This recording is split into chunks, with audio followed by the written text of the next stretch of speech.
Sunday morning. Let's go to church. Big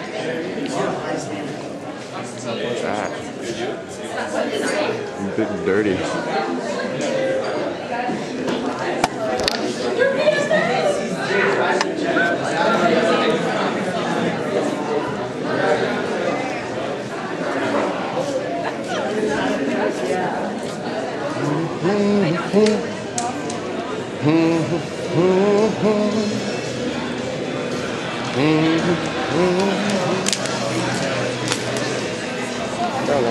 I'm here with, sorry, what's your name? Seth. Seth. Nice to meet you, sir.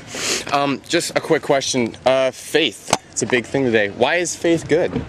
Why is faith good? Well, I think it's just important and appropriate for us to recognize, you know, God, the one who made everything, the one who made us, the one who loves us, you know, the one who redeemed us. Right, but faith, like, because I'm not necessarily sure I found God.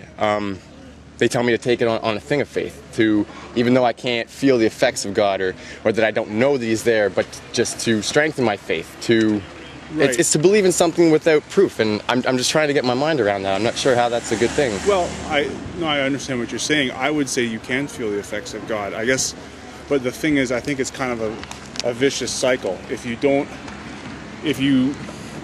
have any sort of faith that there can be a God and that He can be good and that you can feel His effects, right, you won't ever put yourself in a position where you can, and then where you can see Him at work.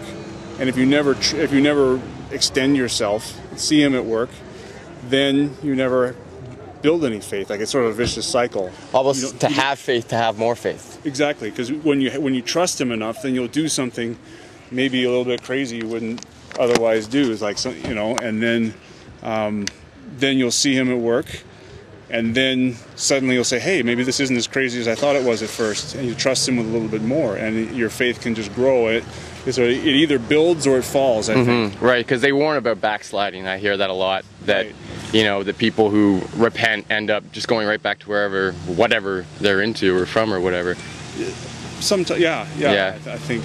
Okay, cool. You know, and nobody ever really makes it, you know, all the way in this life, but you know, it's a matter of trusting Him, like that it's gonna continue, and that if you do fall back, that you know that you aren't He's there lost, again. you aren't lost forever. You can go back, right? And you know, He welcomes you back. I got one more question.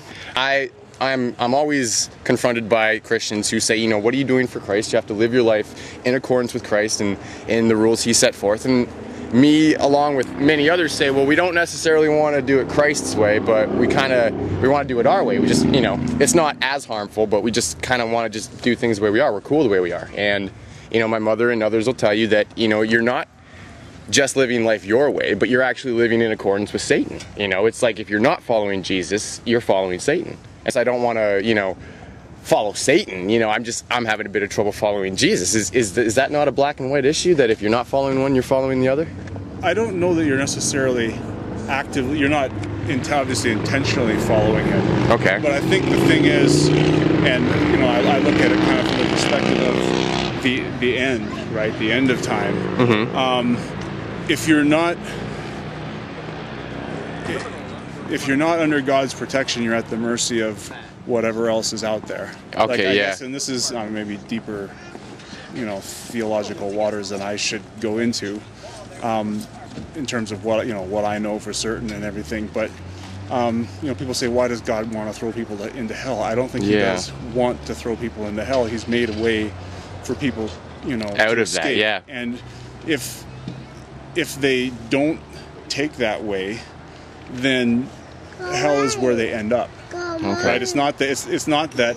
That's like, the prime objective. Yeah, they've right. chosen not to be with God, and it's not that God says, "Okay, well, now I'm angry at you, and you're going to go to hell." He made a way for you to come to Him, and if you don't come to Him, you end up at the mercy of whatever else is there. Yeah. Why is faith good? Why is believing in something without evidence a good thing?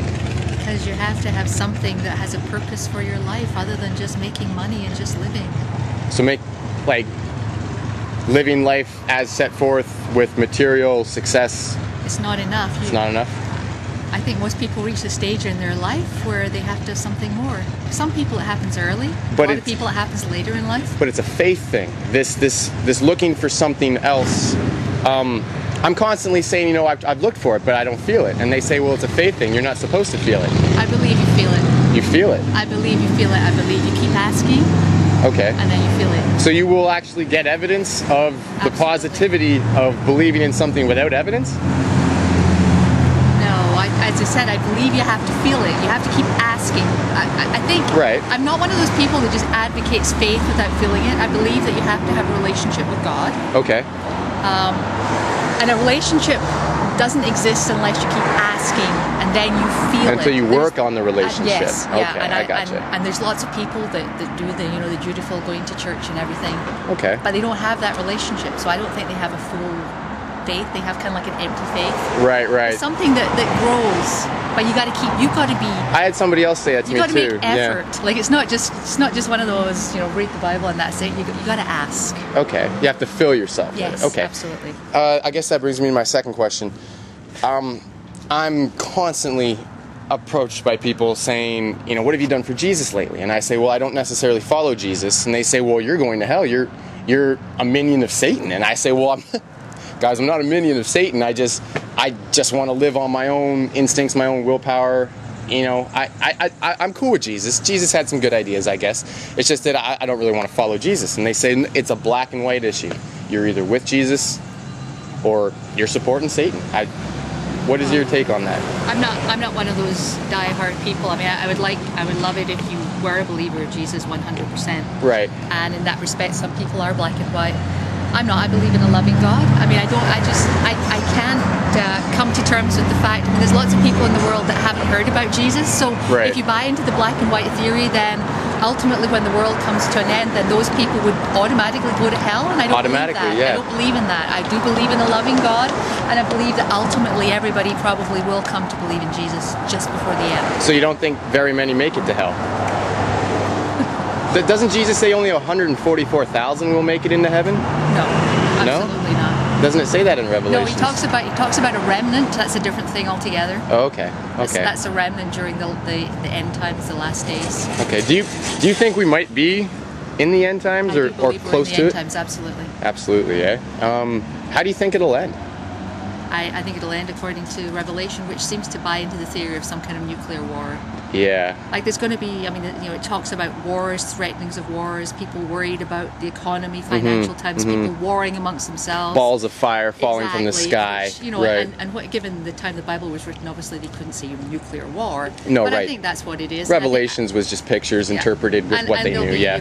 More earthquakes, more hurricanes, everything like that. Okay, natural disasters. Exactly, which we also see an increase in happening. I mean, I think the rift that runs right through the San Andreas Fault. I'm pretty sure that's going to happen on LA. as well. Yep. All those things. Okay, well, cool. Well, thank you very much. You're very welcome. Well, didn't get any straight answers, but it's a good question, and I think we're just gonna have to do a little bit more interviewing. Stay on your toes, Christians. Never know when I'll pop up, stick a camera in your face.